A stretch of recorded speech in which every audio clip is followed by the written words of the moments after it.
Welcome back to the People of 1953, episode 4. If you haven't already, please go watch episode 3, where we talk about Nazis in Argentina, and episode 2, we talk about Operation Paperclip, and as well as episode 1, if you are original fan, original follower of the group, Jack Parsons, The Occult, episode 1, where we kind of all got started and talked about Aleister Crowley.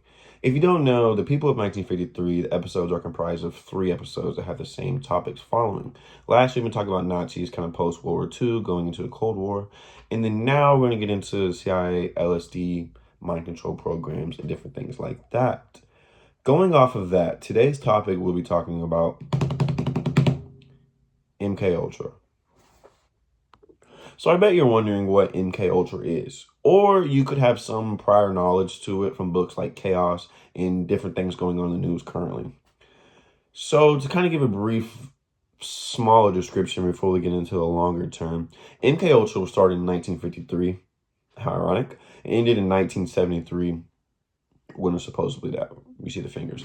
And it was a legal experimentation program designed and undertaken by the CIA basically to develop and identify programs that could be used in attempting human behavior through psychedelics and do different drugs like that. Yes. Could be consensual or non-consensual when it comes to the experimentations of those. Let's get into it. MK Ultra was actually preceded by Project Artichoke. It was organized by the CIA's Office of Scientific Intelligence and coordinated with the U.S. Biological Warfare Laboratories. The program engaged on U.S. citizens and Canadian citizens, actually, as willing subjects. Rather, it was consensual and non-consensual. Certain participants were aware and certain were not. It's the same thing, it is experimentation. So I bet you're wondering, how did we come up with this? Or what do we base this off of? Fun fact, we're actually going to reference back to the Nazis. A lot of this was developed after some of this work at Auschwitz and Dachau during the war.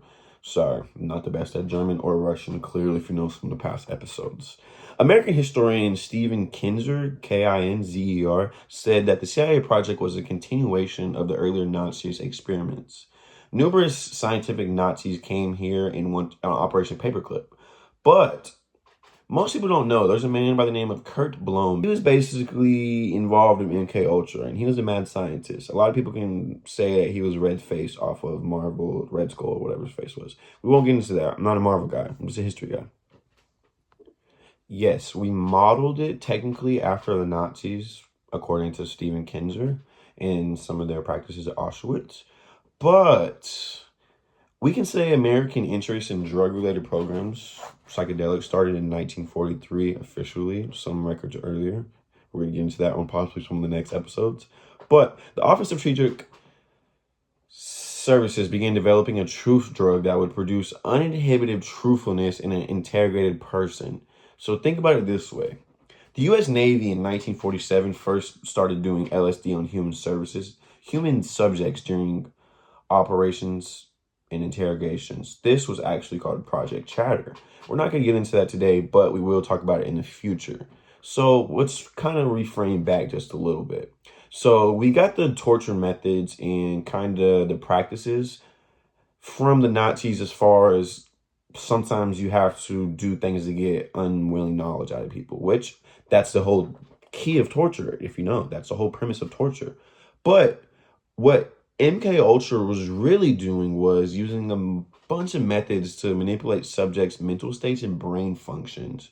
So such as high doses of psychoactive drugs, especially LSDs, and chemicals without subjects' consent, like I said earlier.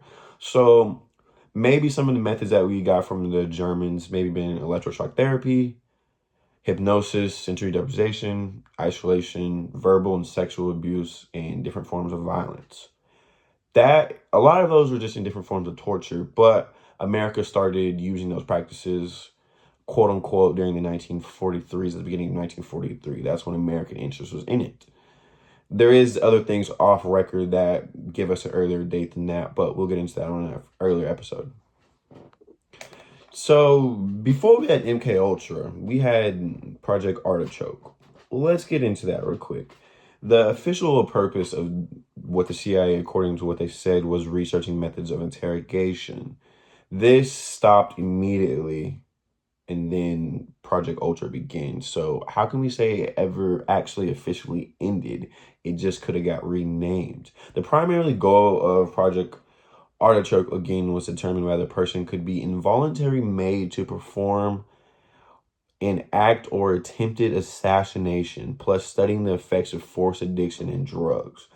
So let's go through that again. The CIA was trying to figure out if they can use mind control to create assassins. Sounds crazy. But according to, in April of 1950, CIA director at the time, Roscoe H. Hillenkoetter, Hillenkoetter, created a memoir basically detailing the goal, the project's personal goal. The first subjects were North Korean prisoners of war in October 1950. One stated the agent was kept on LSD for 77 days in a row. I don't know if you've ever tripped before, but holy fuck. Like you want things to end. I have not known, but I mean allegedly. But that is crazy. And the fact that there was North Korean prisoners of war and they used it on them. And then let's get into some other things real fast as well that are in the same kind of area. So let's backtrack just a second. Before we kind of skipped over it. I had to duck a little bit. I was looking out my window. Yes, the CIA was drugging people up to see if they can create assassins. But according to CIA reports, the hypnosis succeeded. Assassins could be created to assassinate a prominent, and then this part in the file was redacted, had a name, politician, or if necessary. So this is the official file that was put out, and they said that basically, yes, they can put someone underneath a psychosis and basically get them to assassinate a political opponent. But the political figure at this time, the name was redacted, and all we do is it says politician or if necessary. That's exact words. A prominent redacted politician or if necessary. Their operations locations took place in Europe, Japan, Southeast Asia, and the Philippines. My thing is, how can it not be done possibly in America as well? We see what happened to Kennedy. We'll get into that at a different time, but there's a lot of really, really, really, really credible cases that we can probably argue on that the CIA had some type of hand in their honeypot when it comes to assassinations. So I bet you're wondering how. That's the number one thing. How? How did the CIA get this LSD? How? Well, in the 1950s, this is all according to documents found eventually in 1970. I think it's 1977. I'll have to go back and look real fast.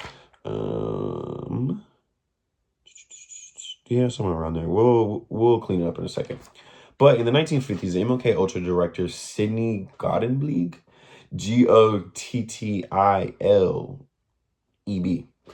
arranged the CIA to buy the entire supply of LSD for $240,000, which would be around 4.23 million at this time. This is about 2024. This is when the reports officially dropped. That's freaking crazy. So yeah, the CIA was actively buying this stuff for good or for bad. Let's figure it out. Well, evidently we're going to go with more bad. Going against the citizens and doing tests on them unwillingly is not good.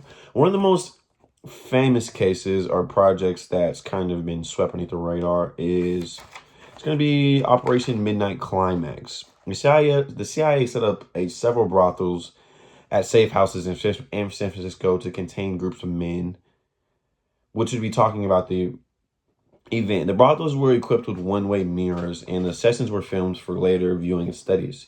They grabbed a certain group of men because they knew that they were too afraid to say anything. So they're basically compromised. You blackmailed them. But there's a lot more cases with more sinister twistings at in the end. It stumbles my words because it truly makes me sad what's the next case we're about to get into, the next two. So one particular case that there's not too much information behind, but it is stated in some of the files that were later redacted, and we'll get into that. In the case, 7 drugs addicted, this is how they label them, drug addicted African American participants on the National Institute of Mental Health Addiction Research Center in Kentucky were given LSD for 77 consecutive days. So they did the same thing for these people as we did to prisoners of war. We did our own citizens like that compared to the prisoners of war. And one thing it is important to note that Paul F. Gaynor, Goynar or Gaynor, a former U.S. Army Brigade general who was overseeing or who had basically oversight of this, the CIA said that they sought to see the weaker and less intelligent segments of society for potential agents, defectors, refugees, POWs, and others. So whoever is running these programs clearly didn't look at the subjects as humans, which overall brings in, this whole thing is unethic in general, but it brings a whole lot more questions and proposals to the table.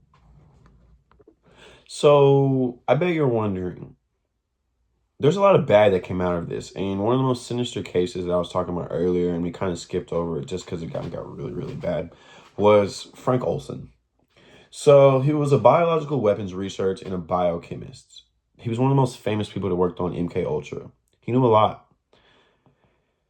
The sad part was that in 1953, basically, a few days after Olson quit his position as acting chief operations division at Detrick in Maryland, and that's Detrick, it would later go on to be Fort Detrick. We'll get into that on possibly the next episode.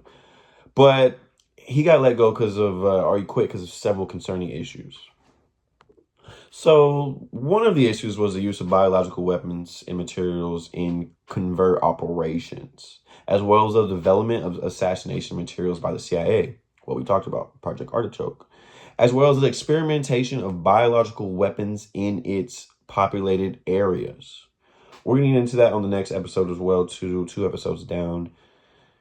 That kind of goes off a whole lot of other different things that we won't get into, particularly in the CIA and biological weapons. But we're going to talk about the collaboration of former Paperclip or Operation Nazis. He was worried. He was like, all right, well, if we work with the Nazis, then like, where's our morals? And lastly, LSD Mind Control Project Artichoke. He was worried about that stuff. And he had a really moral dilemma with that stuff. And that's why he eventually would step away. So I mentioned earlier, a few days before his death. So yeah, sadly in November 1953, Olson was given LSD without his knowledge or consent as part of a CIA experiment. And he fell 13 stories from his window a week later, allegedly. It was ruled a suicide. And actually, a CIA doctor was assigned to watch Olson, but at the time he was sleeping in his bed. And the sad thing, though, was in 1953, his death was labeled a suicide. That was occurred during a psychotic episode. Tested his body, tested blood. Yeah, psychedelics in your stream, LSD in your stream. It's a clean cover-up. A lot of people were skeptic of it and didn't believe it at all. Had this dude that left one of the most sacred spots that knew a lot of secrets magically just died not too long later. In 1975, Olson's family received a $750,000 settlement from the U.S. government and a formal apologies from President Gerald Ford and the CIA director at the time, which would be William Colby. That is kind of strange. You pay him off, and you just basically tell him shut up and forget about it, essentially. Olson's family has disputed that events that have been publicly said and said that he was murdered because of his knowledge and that he was a security risk who might disclose CIA programs about very personal knowledge. Which, I mean, it makes sense. Very much sense. Like, I think that's what they're doing to a lot of people nowadays and scientists nowadays as well. If you're a whistleblower or if you're trying to put it out there, sometimes it's easier to get rid of you or to label you crazy and allegedly than you get the S word. So where do we go from here? What happens to the program? Earlier I said 1953 to 1973. How did they get caught? What happened? Well, there's a lot of things that happened and transpired.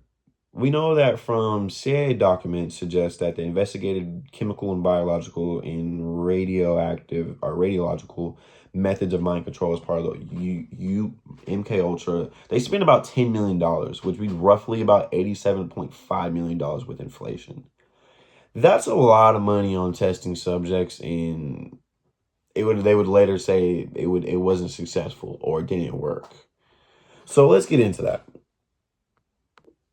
After retiring, Godelig, I tried to say it earlier, we kind of talked about it, dismissed his entire effort, the CIA's MK Ultra program, as useless. But there was files discovered in 1977 containing 700 pages of new information showed that the experiment had contributed or had continued with Godelig ordered the programs halted on July 10th, 1972. So a year prior, it was still continuing to go. And kind of went to court way before then, though, actually. The Senate Health Committee, a testimony by the Deputy Director of CIA stated that 30 institutions and universities were involved in experimentation programs of testing drugs on unwilling citizens. The director stated that these were on subjects of all levels of society. It didn't matter class. And also they gave subjects in social situations to test them. So imagine going to college and you get dosed and you're microdosing, or you're not microdosing, you're tripping balls in the middle of class, but in reality, you're like, what is happening to me? Everyone probably thinks you're losing your mind, you're going crazy. But in reality, it's a test subject. You're getting tested on. Well, earlier I said about 700 files were discovered in 1977. So let's talk about it. In 1973, amidst the Watergate scandal, CIA Director Richard Helms would basically tell everybody to burn everything, destroy everything, making a full investigation into 20,000 documents. That's how many documents were found of MK Ultra after they found them. About 20,000 survived. They originally found 700, but 20,000 survived. And you're probably wondering how. Well, they were incorrectly stored in financial record buildings and were discovered following a FOIA, Freedom of Information Act, request in 1977. These documents were fully investigated during the Senate hearings of 1977. Yes, that's what we're saying earlier. He said destroy everything, but little did he know that someone deep down probably knew that if we do not save these, that this part of history is forever going to go untold or untouched. So where does it go from the Senate hearings? Well, in the summer of 1975, the Congressional Church Committee reports and the Presidential Rockefeller Commission, if you know me, we'll get into Rockefellers later, they reported and revealed to the public for the first time that the CIA has been testing on human subjects unwillingly and without consent. Following that, Frank Church, the committee, basically said that without consent of the public, you can't do that. The CIA can't do that in the research. Following the recommendations of the Church Committee, President Gerald Ford in 1976 issued the first ever execution order of intelligence activities. He basically prohibited the experimentations of drugs on human subjects, except with informed consent. So he's like, oh, yeah. As long as they know, you can keep doing what you're doing, CIA. It would go on to be like this. In 1985, CIA versus Sims, the U.S. Supreme Court endorsed that Mosaic effect to justify broad justical defense under FOIA Exemption 3, allowing the CIA to withhold seamlessly unconscious details about MK Ultra because it acted as a possible exposing a threat to intelligence. So they basically you can't whistleblow about MK Ultra at the time, or you can't talk about these things because it can be in national security. And from that moment on, still to this day, most FOIAs really aren't touching, or really, the CIA can really kind of do what they want still. It's like, yeah, it's a slap on the wrist, but it's really not going to happen. They're going to let you see what you want to see. Even with some stuff coming out nowadays, it's redacted. You still get it, but it's redacted. So at the end of all of this, we know that the government has been testing psychedelic drugs and LSD and different things like that on humans. and test experiments, whether it's in public, whether it's in private places, whether it's with high officials, low officials, any class of society. It really doesn't matter. What we're going to get into on episode 5 will be the CIA and Jack Olson's, or Frank Olson's. No, my bad. Jolly West. That's what I really want to get into, and his connection to Oklahoma. I'm from Oklahoma. We go to the university all the time, and a lot of people don't know that the CIA and Jack Olson's was running different operations during that time. And so that's going to be episode 5. And if you really like this episode, please like, subscribe, and continue to give me different topics to talk about. I love studying. I love learning. And that was the MK Ultra. And I hope this makes it out. It doesn't get demonetized.